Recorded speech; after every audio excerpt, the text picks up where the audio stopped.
황보선의 출발 새 아침.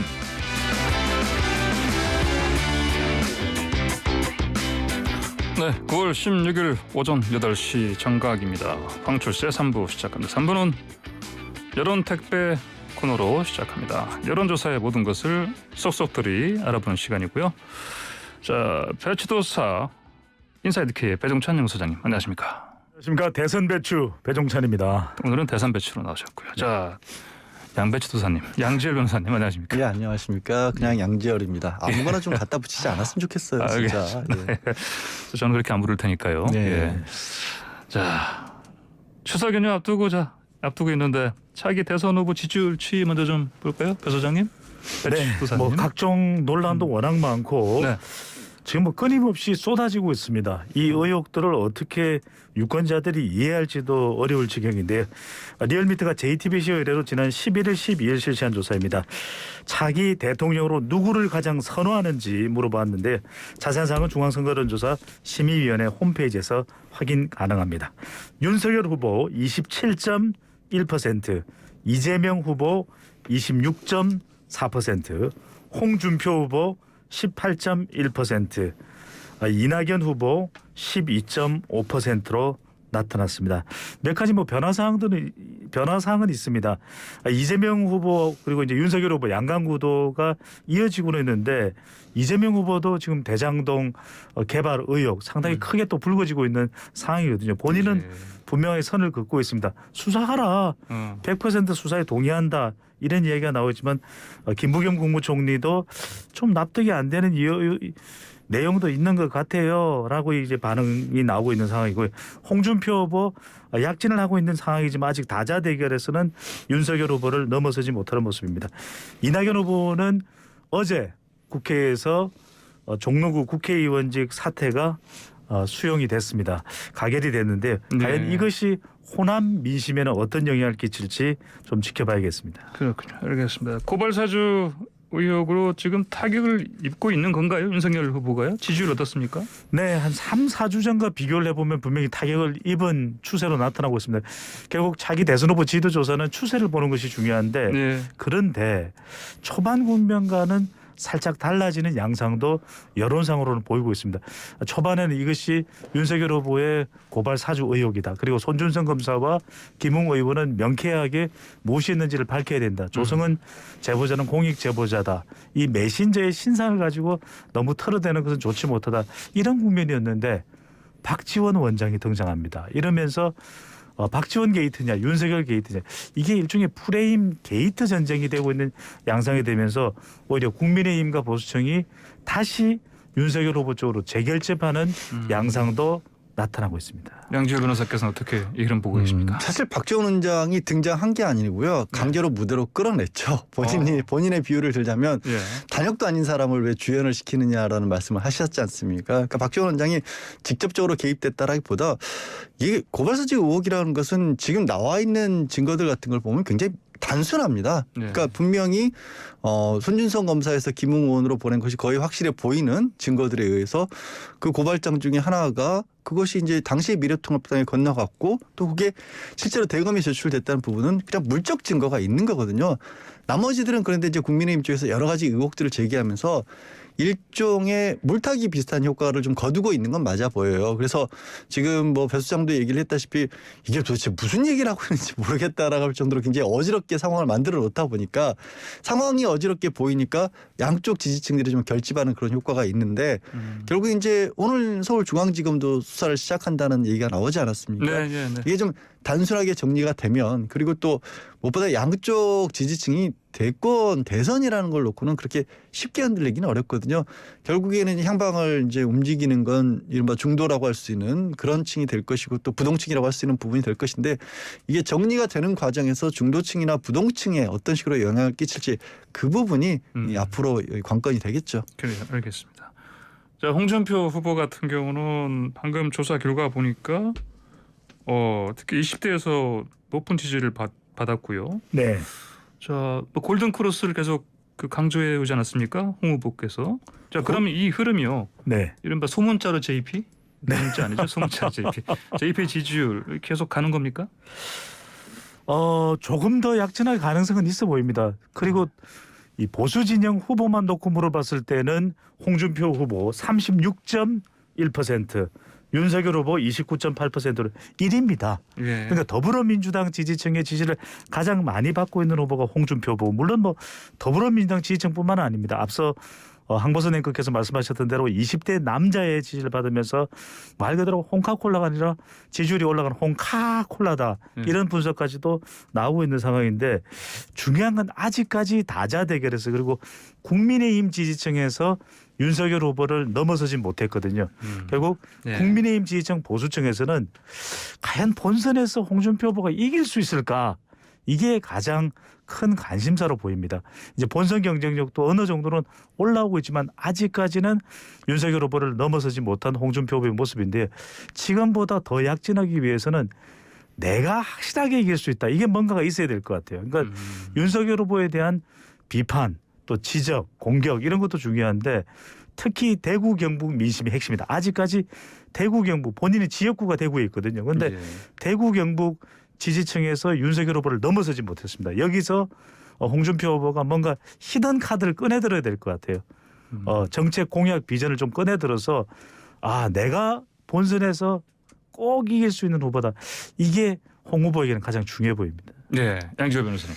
일단 지금 윤석열 후보 같은 경우에는 그러니까 외부 제3자 내지는 이제 상대 당인 여당 쪽에서의 공격이 집중이 됐었죠. 그리고 뭐 정치에서 공격을 받으면 반대급부로 오히려 그 지지하는 층에서는 더 결집을 할 수밖에 없지 않습니까? 그런 부분이 오히려 더 지지를 공고하게 해주는 그런 효과를 거두고 있는데 문제는 당장 지금 TV 토론이 오늘부터 시작이 됩니다. 예. 여태까지 국민의힘 쪽에서는 토론회가 한 번도 없었어요. 예. 지금 예비 후보가 8명으로 압축이 되면서 TV 토론이 본격적으로 시작이 되고 6차례 2차 경선까지 TV 토론인데 예. 그 과정에서 이 내부에서의 공격이 시작이 될 거거든요. 그러니까 내부의 공격은 또 지지층 사이에서는 이게 좀 다르게 갈 수밖에 없는 것이고 예. 윤석열 후보 지금 20대 어떻게 보면 지지 이런 것들이 홍준표 후보가 지지를 많이 받는다기보다 윤석열 후보가 20대 지지를 깎아먹는 그런 효과들을 좀 거두는 얘기들을 좀 하고 있어요. 좀 어제 또 논란이 한참 됐던 부분들이 청년들 만난 자리에서 뭐 정규직과 비정규직이 차이가 없다라던가 아니면 아프리카 얘기요? 아프리카 인도 얘기 이런 얘기들이 알려지면 예. 사실 이게 어떻게 보면 이제 청년들이 자주 가는 커뮤니티나 이런 곳에서 재미있는 소재로 인용될 가능성이 되게 높은 겁니다. 흔히 네. 말하는 요즘 이제 젊은 친구들이 짤이라고 하지 않습니까? 네네. 이렇게 뭐 이미지처럼 단순하게 만들어서 야 비정규직과 정규직과 차이 없대 이런 게 돌기 시작하는 게 굉장히 아프거든요. 이거를 아마 홍준표 후보는 또 TV 토론에서 토론은 정말 홍준표 예비 후보가 예. 달인이지 않습니까? 네. 과연 어떤 식으로 나올지 그거를 그리고 윤석열 후보가 막아낼 수 있을 것이냐에 따라서 굉장히 큰 차이가 올 수도 있다라고 봅니다. 그렇군요. 알겠습니다. 자, 이 상황에서 최재형 전 감사원장, 네. 최재형 후보가 갑자기 캠프 해체를 선언했습니다. 물론 이게 지금 지지율 반등시키려는 시도 같은데 이런 식으로 해서 좀 성공을 효과를 본 사례가 있습니까? 그런 사례도 있습니다. 물론 그런 사례는 예. 아주 유력하거나 유력하게 될 가능성이 있을 때 효과가 있는 것인데 이렇게 이제 8명 후보로 통과가 됐고 또 토론을 앞두고 있는 최재형 후보가 캠프 해체라고 하는 결단을 내린 걸 보면 참 힘들구나, 어렵구나 이런 이제 판단이 들 수밖에 없는 게 예. 유권자들이 주목을 못 받고 있는 상황이거든요. 그래서 이제 캠프 해체를 하게 되면은 그리고 최재형 후보가 뭔가 좀 극적인 변화를 도모하는구나, 시도하는구나. 이런 이제 주목 효과는 분명히 있습니다. 그런데 중요한 것은 늘 대선 후보를 이야기할 때 지세리, 지역, 세대, 이념이거든요. 예. 여기서 지지율을 끌어올려야 유력 후보가 되는 것이고 두 자릿수 후보가 되는 것인데 결국 최재형 후보가 가장 큰 패착은 8월 4일입니다. 출마 선언할 때 아무것도 꺼내놓지 못했다. 이게 이제 결국에는 빈술의 논란이 있는 것이거든요. 캠프 해체하는 시도 물론 이제 절박하고 또 앞으로 이 극적인 반전을 도모하기 위한 최재형 후보의 시도로 볼 수 있는데 그래서 효과가 있을까요? 점점점 하게 됩니다. 그렇군요. 그러면은 예. 그러면 양 변호사께는 어떻게 보십니까? 저도 뭐 예. 이 부분에 있어서는 배 소장은 어느 정도 그 동의를 하는 게 예.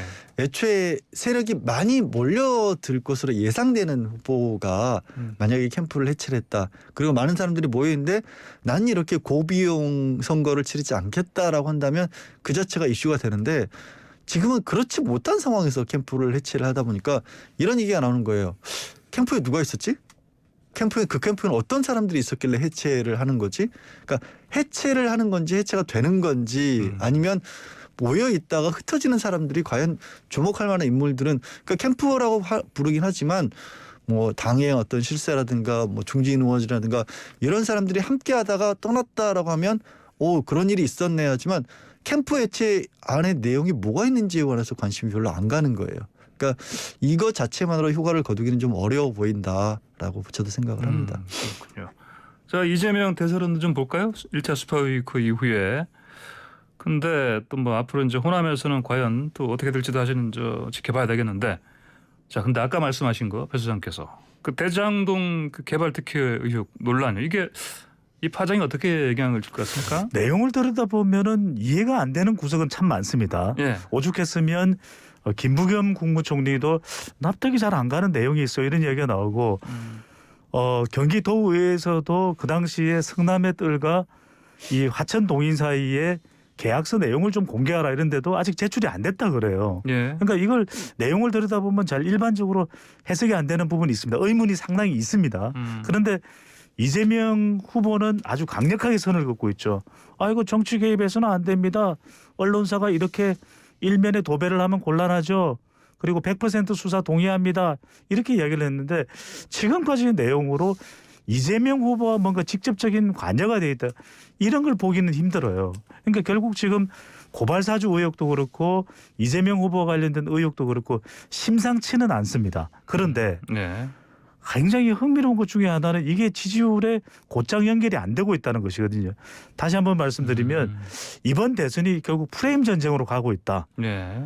후보와 관여가 돼 있다라는 결정적인 증거가 나오면 윤석열 후보도 이재명 후보도 온전하지 못할 텐데 곧 후보는 결정되는데 직접적인 타격을 줄 만한 근거는 안 나오거든요. 네. 이렇게 되면 프레임으로 갑니다. 왜?